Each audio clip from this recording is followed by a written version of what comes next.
Olá, futuros estudantes e intercambistas!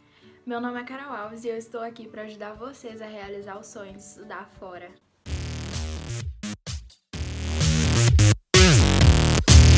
Primeiramente, eu quero lembrar vocês que perderam a data para se candidatar na primeira fase, ou vocês que sequer sabiam que podiam vir para Portugal estudar aqui com a nota do Enem. As inscrições para a segunda fase da UALG já estão abertas e qualquer dúvida que tiver, pode me mandar um e-mail, comentar aqui embaixo, mandar um direct ou uma mensagem pelo Facebook. Tem um vídeo que eu postei em janeiro que fala passo a passo da inscrição para a UALG e que você pode dar uma olhada e lá eu posso tirar alguma dúvida que você tiver. Se ainda assistindo o vídeo você ainda ficou com alguma dúvida, algum processo que não deu certo, pode me mandar mensagem que eu respondo. Eu queria ter gravado esse vídeo antes de começar o segundo semestre, mas eu não tive tempo, a correria, não consegui gravar. Eu não queria que o segundo semestre interferisse no meu modo de ver o turismo de acordo com o primeiro semestre, mas só tem um mês de aula, tá, tem quase 2 meses de aula, mas eu acho que não interferiu muito na forma como eu via antes a universidade. Eu não sei se eu contei pra vocês, mas eu sou delegada de turma aqui e em fevereiro eu tive que fazer um relatório sobre o primeiro semestre, então acaba que ainda tá um pouco fresco na minha cabeça. No primeiro semestre eu tive aula de introdução, inglês, alemão, psicologia, informática, gestão e empreendedorismo. Introdução foi basicamente, como o nome diz, nós aprendemos sobre a evolução do turismo. Desde quando começou lá no Grand Tour até hoje, como é o turismo hoje em dia, aprendemos sobre os nomes técnicos. O foco foi mais em Portugal e no Algarve, mas no início a gente estudou muito no geral, na Europa como um todo e no mundo todo também. Falamos da América, dos continentes, quais recebem mais turistas, quais não, quais emitem mais turistas. O inglês e o alemão, eles são anuais e o inglês as professoras dividiram em 2 turmas. Tem o inglês na turma mais avançada, que não tem que ficar muito preocupando com vocabulário, a gramática, essas coisas, não tem que dar muita atenção a isso. E tinha a turma menos avançada, onde a professora estudava mais a gramática e os verbos. E acaba que dividindo a turma em 2, os professores conseguem dar mais atenção e passar mais conhecimento para os alunos. Mesmo sendo 2 turmas diferentes, a sebenta é a mesma, o material é o mesmo, os testes são na mesma data e iguais. Só são em turmas diferentes, mas foi para tentar, separou a turma para tentar colocar todo mundo no mesmo nível. O alemão começou bem básico, o foco não é em aprender, na verdade não é bem básico. Não é aprender o que se aprende num cursinho de alemão numa escola de idiomas, não é. O foco tá na hotelaria e na restauração, ou seja, é como tratar os hóspedes, falar as horas, falar os móveis, as cores, os números, os nomes das profissões, coisas do tipo, que ligada à área do turismo. A outra opção de língua que a gente podia escolher era o francês, acho que eu já falei disso em outro vídeo.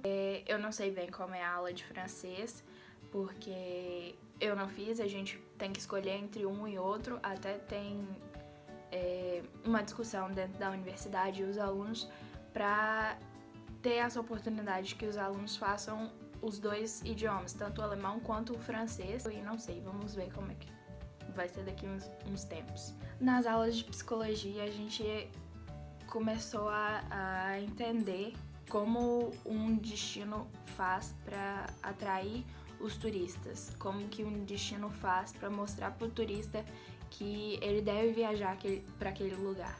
Em informática a gente teve um curso básico de Excel, de Word e também aprendemos a mexer um pouco mais no PowerPoint e no Prezi. As aulas de gestão e empreendedorismo eram muito teóricas, mas a professora sempre fazia questão de pedir aos alunos exemplos práticos para que a gente interagisse na aula e pudesse compreender melhor o que ela estava falando, de como ser um bom gestor ou de ter ideias empreendedoras, inovadoras e tudo que a gente aprendeu em gestão. A universidade tem muito material. Os 3 campos têm várias bibliotecas e essas bibliotecas se comunicam entre si, então você pode pedir tanto na própria biblioteca ir lá e falar eu quero tal livro, ou então tem a plataforma online que você pode pedir também. Na universidade você consegue acessar artigos e revistas e vários outros materiais que você não teria acesso em casa, porque a universidade tem um acordo, não sei direito, mas eu sei que tem como você acessar certos materiais que você não conseguiria em casa. Outra coisa que eu percebi aqui é que a dedicação faz toda a diferença pro aluno. Os professores sabem quando um aluno é dedicado e quando um aluno é malandro. Eu acho que não só os professores, todo mundo sabe. Então, os professores ajudam aqueles alunos que tipo, por algum motivo não vai bem num teste, não entende a matéria. Então, eles estão sempre ali tentando ajudar e tentam tirar todas as dúvidas dos alunos da melhor forma possível. Eu já recebi muito e-mail e comentário aqui e mensagem perguntando se dá pra conciliar o trabalho e o estudo. Olha, eu tenho amigos que trabalham e estudam e eu não vou te falar que é fácil, porque eu acho que em qualquer lugar do mundo, não é por ser aqui, aí no Brasil mesmo, não é fácil conciliar trabalho e estudo, porque eu acho que eu sou o tipo de pessoa que quando eu tô fazendo uma coisa eu gosto de dedicar o meu tempo todo àquilo. Se eu tô estudando, eu quero dedicar todo o meu esforço, todo o meu trabalho no estudo. Se eu tô trabalhando, eu quero dedicar tudo ao trabalho. Agora que eu tô aqui com o canal no YouTube, eu não tô tendo tanto foco, porque o meu foco tá sendo estudar. Mas eu tô mantendo o canal porque eu acho que tá dando muito certo. Já tô colhendo muitos frutos do canal, então eu não vou abrir mão disso. Eu não tô com muito foco, mas eu tenho certeza que com o tempo isso vai mudar e eu vou ter muito mais tempo pro canal e pra dedicar ao canal. Eu fugi do assunto do que eu tava falando. É difícil conciliar trabalho e estudo, mas não é uma coisa impossível. Isso depende de cada um. Na universidade, eu acho que tem um estatuto que chama estudante trabalhador ou algo do tipo, que você confirma que você tá trabalhando e que por isso algumas vezes vai ter que faltar algumas aulas e qualquer coisa do tipo. E você tem os testes e exames em datas diferentes, caso precise. Aquela velha frase, tudo conversado é entendido. Então eu acho que se você chegar pra universidade e falar, olha, eu tô trabalhando, eu preciso disso, decidir e tal, não sei o que, chegar pros professores e explicar que você trabalha, que às vezes não vai participar tanto das aulas, ou que num trabalho pode demorar a entregar, ou que vai ter datas diferentes pros testes. Eu acho que tudo tem que ser conversado de início pra não ter nenhum problema lá na frente. Sobre turismo, então. Quando eu comecei a pensar em fazer turismo alguma vez na vida, uns 6 anos atrás, que a minha mãe viajou e teve uma pessoa que guiou ela muito bem. E aí ela falou, Carolina, eu acho que é super a sua cara. E há 6 anos atrás eu olhei pra minha mãe e falei, que mãe? Tá louca? Não. Ano passado, quando me veio na cabeça, turismo, me veio a oportunidade. Eu falei, cara, acho que sim, né? Vamos pensar nisso. Vim pra cá pensando, mas o que será que é turismo? Eu achava que turismo era só pra ser guia turístico. E aí que tá. Primeiro dessa frase, o que tá errado? Guia turístico é aquele livrinho que você compra no aeroporto, que tem várias línguas e que você compra ou ganha e que fala os melhores lugares pra se visitar, o que tem pra fazer em tal cidade, em tal país, essas coisas do tipo. Isso é o guia turístico. A pessoa que faz uma visita guiada, ela é o guia-intérprete, porque ela interpreta o que tá no guia. Mas o turismo vai além de ser um guia-intérprete. Tem várias outras coisas que você pode fazer. Por exemplo, você pode trabalhar num hotel, num restaurante, cruzeiros, agências de viagens, ou então ainda você pode ser um operador turístico.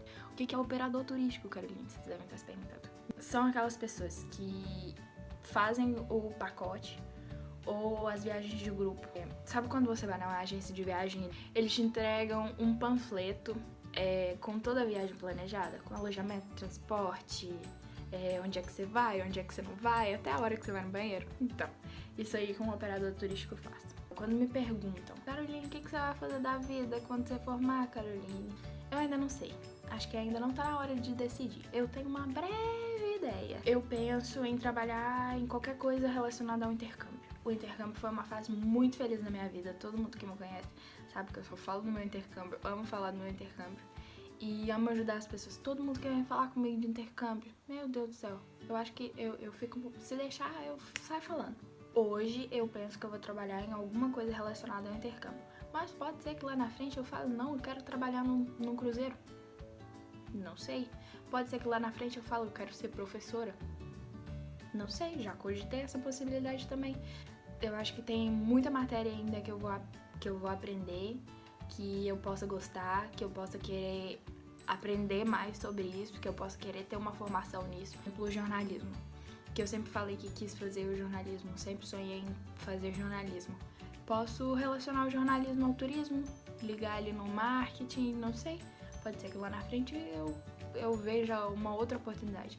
Eu não faço escolhas, eu vivo de oportunidades. Eu acho que não são oportunidades, é Deus me mostrando o caminho que eu devo seguir na vida. Eu acredito muito nisso. Eu sempre tento pegar as oportunidades que Ele me oferece.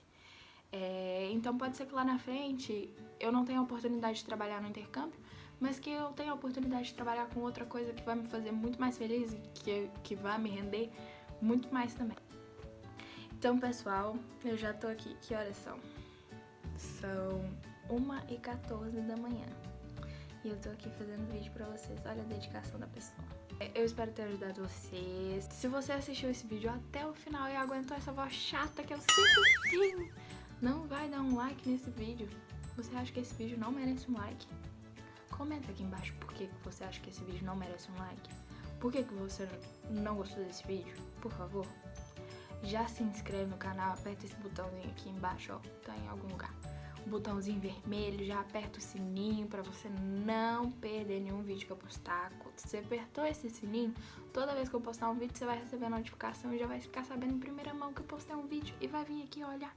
Comenta aqui embaixo quais temas vocês querem que eu fale aqui no canal. Tentar trazer mais conteúdos pra vocês, tá bem?